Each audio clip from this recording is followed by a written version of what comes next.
Hello, my case is Verona School District v. Acton and the Board of Education v. Earls. In the Verona v. Acton is a case about how the school requires a drug consent form to be signed by the athletes and their parents, agreeing to allow the school to drug test them. They only made athletes sign the form because they could be hurt if they were under the influence during a physical activity. The Verona, Oregon schools noticed an increase of students abusing drugs and alcohol. There were also many disciplinary issues that followed. The school then enforced random drug testing on all sports players. The Verona School District made every sport player and their parents sign a form consenting a drug test that 10% of the athletes were randomly tested. Seventh grade James Acton's parents refused to sign the form and later sued the school district.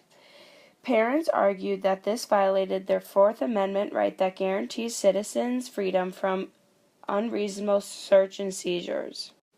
The school district put this rule into question while the case went to the U.S. Supreme Court. The Supreme Court ruled 6-3 and declared that this was not unconstitutional, and the school district's policies did not amount to unreasonable search and seizure under the Fourth Amendment.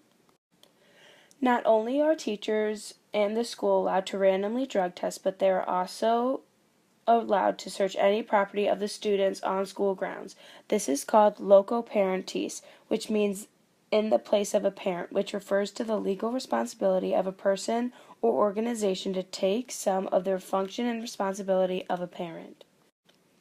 The case of Board of Education v. Earls at Taliscum High School. Lindsay Earls was a member of the choir, marching band, academic team, and National Honor Society.